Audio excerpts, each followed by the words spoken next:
I'll get my data. Okay, so welcome. My name is Amber Gagliardi. I'm an adult librarian at the Middle Country Public Library. I am very fortunate to get to do a lot of programs. I usually team up with my colleague, Sarah. So if you've been to one of our programs before, you've seen the both of us. And we just really try to respond to what trends are, what's going on, what our patrons are asking for to bring you programs.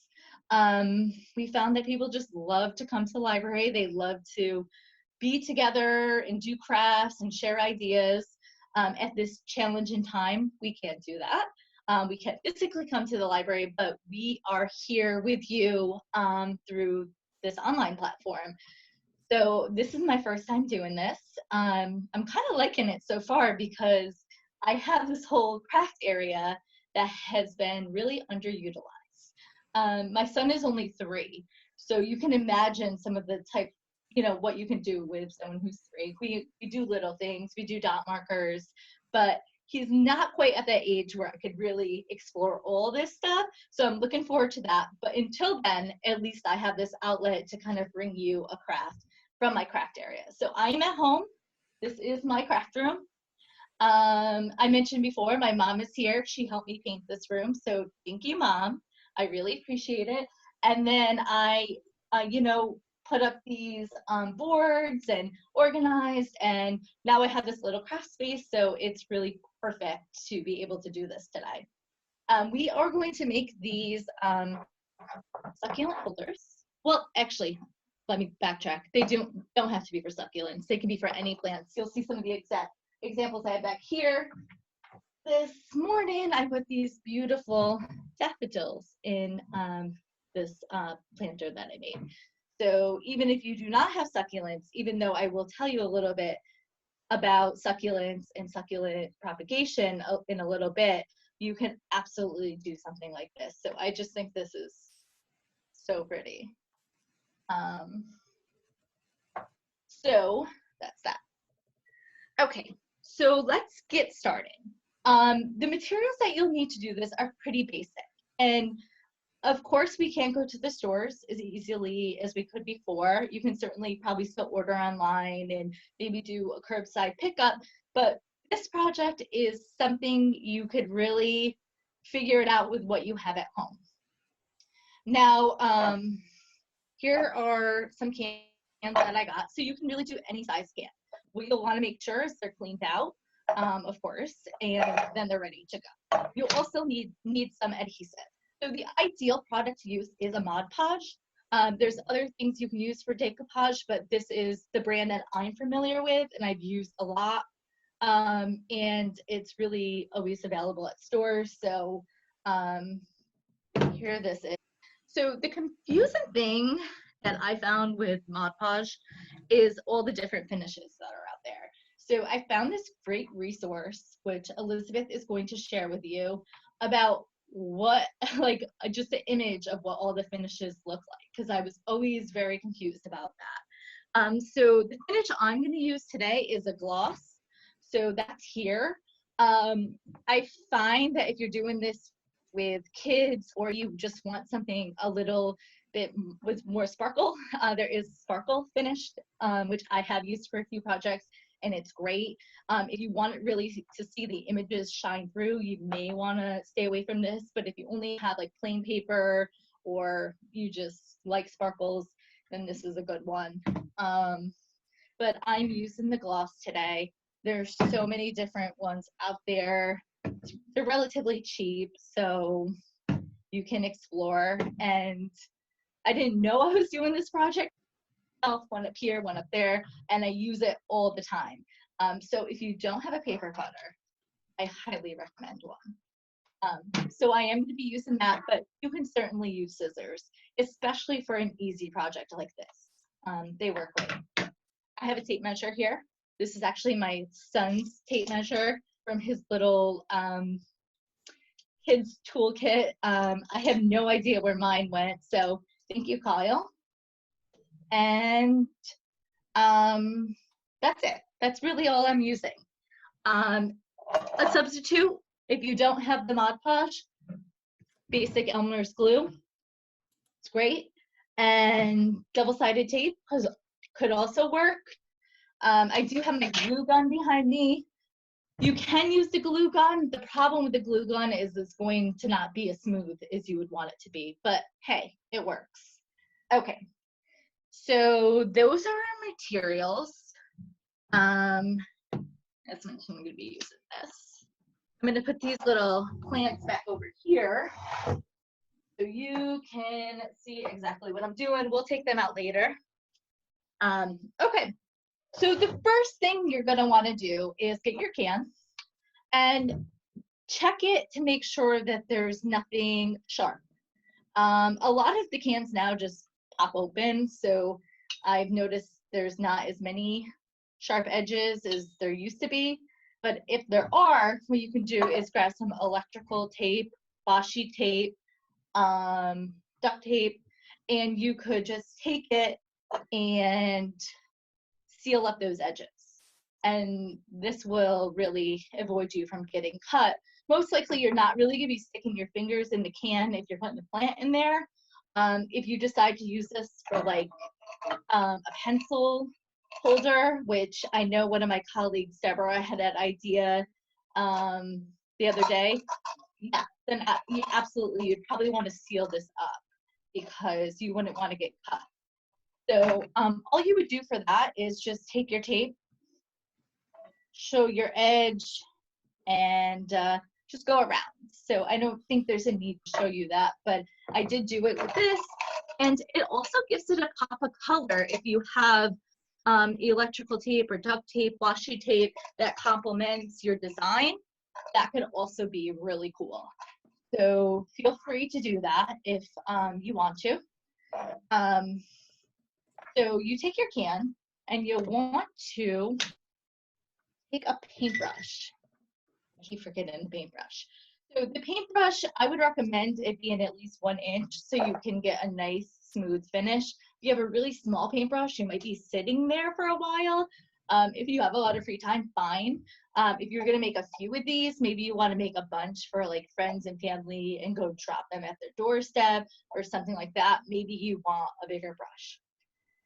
So you're gonna go ahead and you're going to take your paintbrush and you're just gonna do a nice thin layer of your Mod Podge or Elmer's glue or whatever you decide to use. Now I've seen some people put a little bit on and then kind of go around. So I like to do it this way, and I'll tell you why in just a moment. So just go around a nice smooth layer. You want to get enough where every part is covered because you don't want it to have bumps in it or peel off. But you don't want so much where it's going to be wet.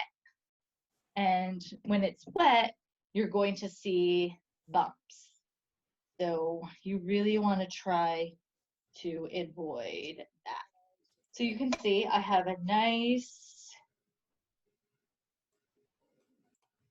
layer of glue. Out. Okay, so that's good. So a secret that I found is to really let that dry for a moment. So that's why I didn't bring my paper around with it. So the key is to let it dry because then it's not as sticky and it's not as wet. So you'll have a nice smooth finish. So that's one of the secrets I found. So the next thing you're going to want to do is cut your paper. I did pre-measure a lot of common cans for you. So Elizabeth has those measurements and she's going to post those for you. If you have a tape measure, you can certainly do it yourself. If you're with kids and you're trying to do math and that sort of thing, it's definitely kind of fun to have them measure the can and do things like that. So you could certainly use that as an exercise. So this can that I had. It's just a 15.5 ounce can, very common for like soups and green beans. That's what I have the other day. That's this can here. So the measurements of that are 4¼ inches high, and then the length, the width of your can can really vary because you can have some overlap, but I did 9.5 inches. So that's what I have pre-cut here. I picked this fun, vibrant color. I don't know if you can see it. It's rainbow. I've been seeing a lot of people have been posting or on their windows making rainbows for inspiration at this time. So that was my inspiration of picking this specific scrapbook paper. So I don't have a rainbow on my window, but I guess I'll have a rainbow planter around my house. So what I'm doing now is, it's not wet, which is perfect. I am just going to use my fingers to smooth this out. And I'm just gonna make my way around. So once you get to the edge, what you're gonna wanna do is just take a little bit more adhesive and voila. Now with this, especially if you're using the Mod Podge, you can be really generous with your Mod Podge because you're going to cover this anyway as a sealer. So I'm going to go ahead and just use my fingers. This is a messy project. You can see I have glue all over my dress from earlier because I've been making these all morning. So this is not necessarily a clean craft, but okay, go around. And that actually kind of turned out perfect. So I'm very happy with it. And then you're going to go around your whole can again. And what is nice about doing this is it really does create a protective layer over your project. So I'm kind of showing you how to use these as planters today. And obviously you're going to be putting water in them. So it's really nice if you spill over the edge that the water won't ruin the paper because you have this sealer on it. So it's really perfect. So you go all the way around. And I'm sorry, I'm actually missing some of the questions. It looks like Elizabeth is answering those, so thank you to her. Okay, so we went all the way around and you're gonna let it dry. Give it a couple minutes and then you can do a second layer. That'll just give it more protection. A few times I've done this with a different paper and it looks soggy. Just give it a moment. It will look better in a little bit. So if you're not happy at first glance, just give it some time. Once it dries, it does harden and it looks really nice. So voila, you have one planter here. So this was with scrapbook paper. I have a lot of scrapbook paper, like more than the average person. It's have tons of it. But if you don't, maybe you have wrapping paper. So this is wrapping paper. I pre-cut it. Again, it's that 4¼ inches high, and I did it 9x5. But again, there can be some overlap. And with this can, I'm going to show you how to do the wrapping paper. So I am going to try to do this quickly because I know you watched me do the other one. You really do want a nice, smooth layer. So go ahead, and you don't have to be as frantic as I'm being. I know I have people watching. Okay. Okay. Again, you want to give it a few. The key is I've been impatient and I've just stuck it on right away.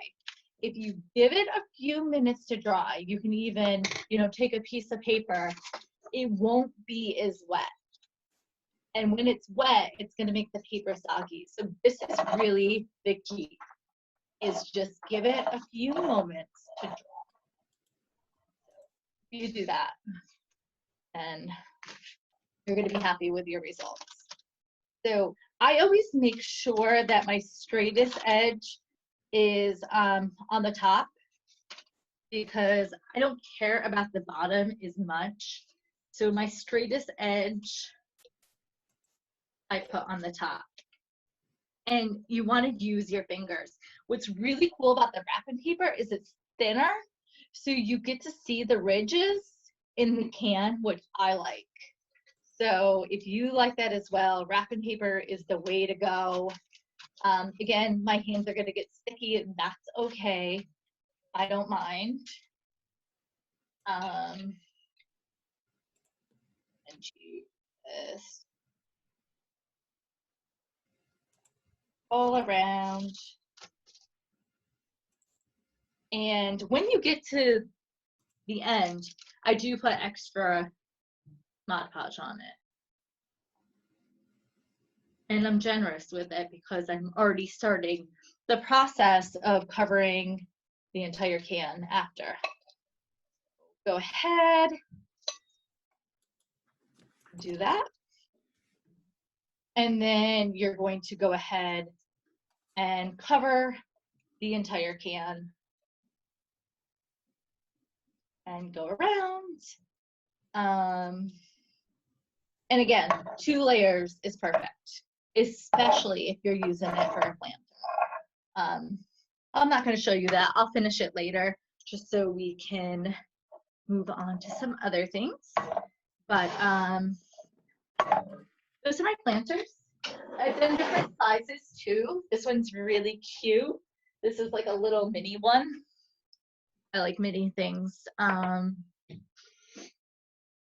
It's been a joke between my friends and I for a while, but I just really love mini things. So this is like a little mini can. I think it's super cute. This was tomato paste. So if you have that, I showed you this earlier, but this is like a bigger can, which is great for flowers you may pick outside. What's also kind of fun is you can, and I'm jumping around here a little bit, but you take popsicle sticks and you can glue fun little things on them. So this is a little bunny.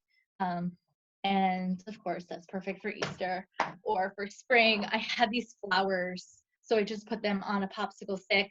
I used hot glue to glue these on because I didn't want them to fall off. So I do love hot glue and use it for quite a bit. So I would definitely recommend hot glue for popsicle sticks and putting whatever sort of thing you want on it. You could really do anything. I can't wait to see some of the things that you guys do by tagging us with your projects, which I will tell you all about. But definitely add something to it, add a cool plant to it, tell me about it. I know we have a lot of talented people out there, so I think we're going to have a lot of great projects. So that is the tin can project.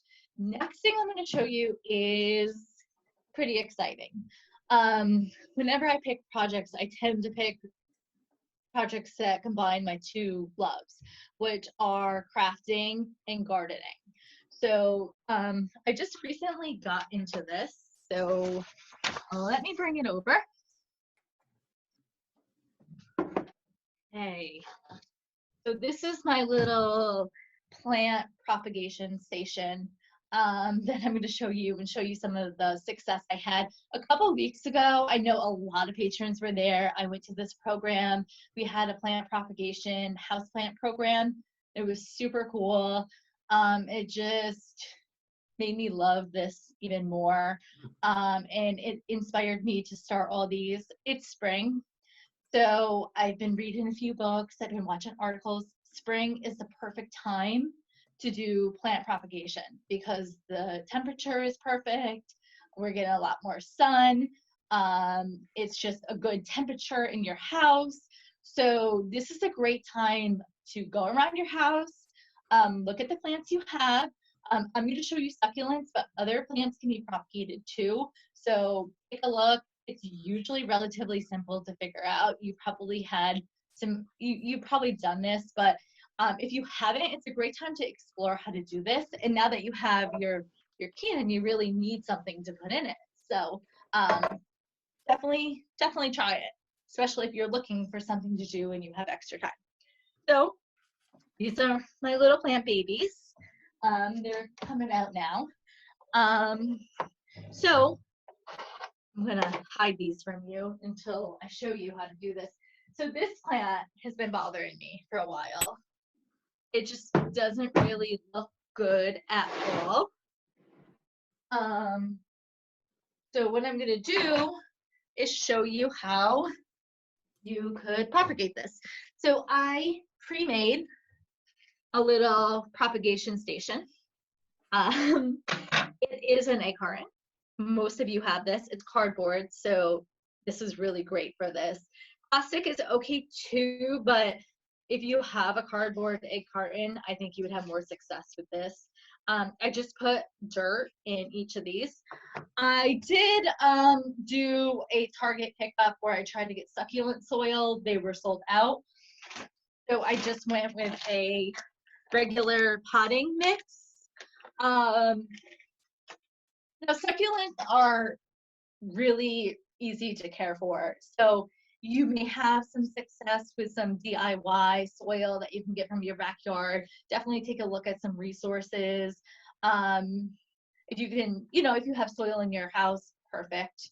But I did get this soil because it does have the fertilizer in it. And the succulents really like a lighter soil. So you really can't just use dirt. It does have to have something in it. So anyway, I made this little DIY egg carton.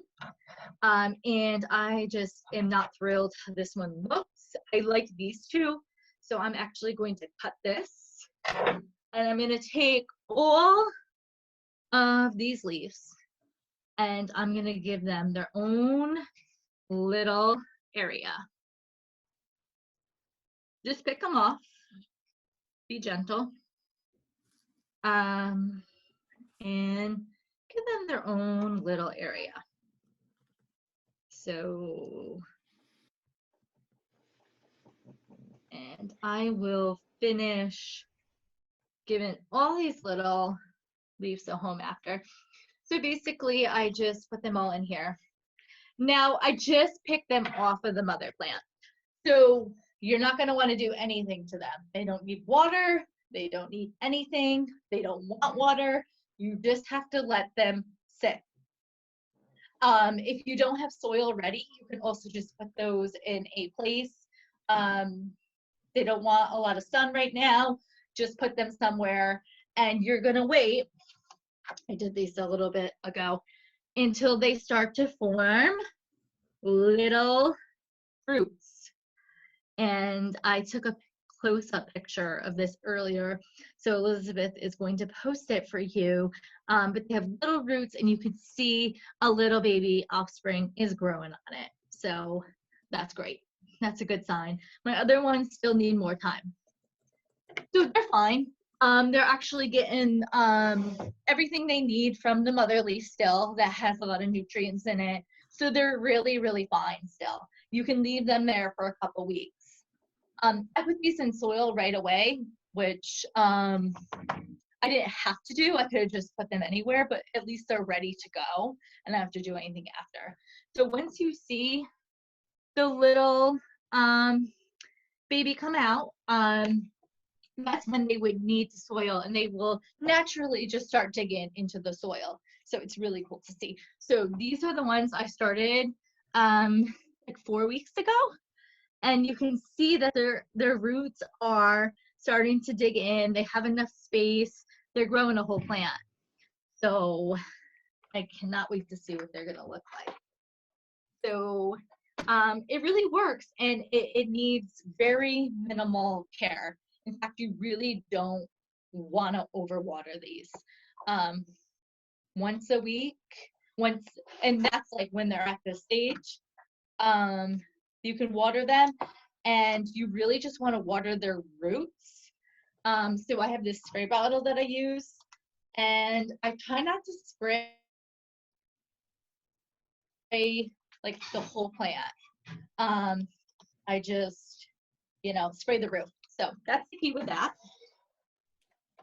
And, I could share pictures after on how these turn out if you guys want to see them in a couple weeks. So I'm going to put them back over here. And I am just going to show you quickly, get these guys out of my way, how to plant if you have succulents in here, and if not, you can do any of those other ideas I talked to you about. So here's my soil, and I'm gonna get a nice big, oh, I forgot a step. Okay. So the other day I went to the beach and I got these rocks, and I am going to put them in the bottom of my can. My brother posted on Facebook that I should poke a hole in the bottom of the can. I don't know if that's a great idea. That seems messy to me. I don't really want water dripping all over my counter, so I am not going to take his advice, even though I appreciate the feedback. And I think some people could do it. If you put it on a plate, fine. A drainage hole is wonderful. With the succulents, I'm not going to overwater them, so I don't feel like I have to worry about them. And I just put rocks at the bottom of the can. And then I am going to go ahead and put my soil in. I knew I was going to forget about the rocks. Okay. Put in a little bit less than you think you need, because I find that I messed that up a couple times. And okay, there's my spoon. Okay, I'm just using a regular spoon to scoop out the succulents that I already have in here. These succulents are big enough where they could use their own pot. So I am going to go ahead and scoop them out and put them in here. And I'm just going to place them. Of course, we like when a planter looks full, but we also have to be mindful that they need room to grow. So I'm only going to put 2 plants in there. And I'm going to put this one. And there's a little baby growing, so I'm trying to be careful that he has room to grow too. I'm going to move it over. Okay. Right. I'm liking how that looks. It has like 2 edges going to it, but I can go here and put my little stake in. You could also write like fun messages to people. You can write their name or something meaningful or something uplifting on like little sticks and give them to people. So that's kind of my thought. I haven't completely finalized the idea, so I'd love to hear from you if you have like good things that we could write on these. Again, I know the rainbows are really popular. I don't know, but I would love your input. Anyways, this is just a cute flower. It certainly does the job. I really think this would be a really great little gift to give somebody. They have a plant, they can watch it grow. You made it. It's nothing too big. So I really love this idea. So there it is. And then, of course, you can give it a little, all right, voila. So that's it. Let me take a look to see if there are any questions. Does anyone have any questions? No questions. No questions. Oh. Well, maybe it's because I've explained everything so well, you guys. So this is, again, our first project, or our first Zoom program we've offered. I think you're out there watching it on Facebook. We're going to keep doing this, so you can go ahead and send us any feedback you have. If you enjoyed me giving a presentation, you could always give me suggestions on things you would like to see in the future. Last night I was going a little crazy with this decoupage idea, and I made this this crate with paper. This is just scrapbook paper. I painted it first. I think it looks great. I also did these picture frames earlier in an earlier program with Sarah. We use napkins. I forgot to mention you can do these with napkins. Just remember there are 3 layers in a napkin, and you have to take them all off. So the one layer always comes off super easy. It's the second one that's a little more difficult. So if you want to do this project with napkins, you can absolutely do that on your tin can. It would have like a thinner, more textured look, which might be really cool. So if you do that, definitely share it with us because I would love to see that. Maybe I'll do one later. We'll see. But if you like the decoupage and you want to see more programs with doing bigger projects like a crate or something, let us know. I kept mentioning throughout the program that we would love to see your projects. So you are going to go ahead and tag us using the hashtag MCPL at home. You can do this on Facebook or you can do it on Instagram. Where we posted the program, you could also comment in there, just attaching your pictures. So feel free to do that. But that hashtag, we're really trying to promote that because we really want to see what you guys are doing, and we're hoping that you're doing this along with us. So I just want to take a moment to thank you all for taking time out of your day to join us. Again, my name is Amber. I am willing to do future projects. So if you'd like to contact me directly, you can email me at gagliardiamber@mcpllibrary.org and send me any ideas you have, or if you get stuck with this project, something's not working out, feel free to contact me and I will get back to you. And I hope I hear from some of you. So thank you, and I hope you all have a great day.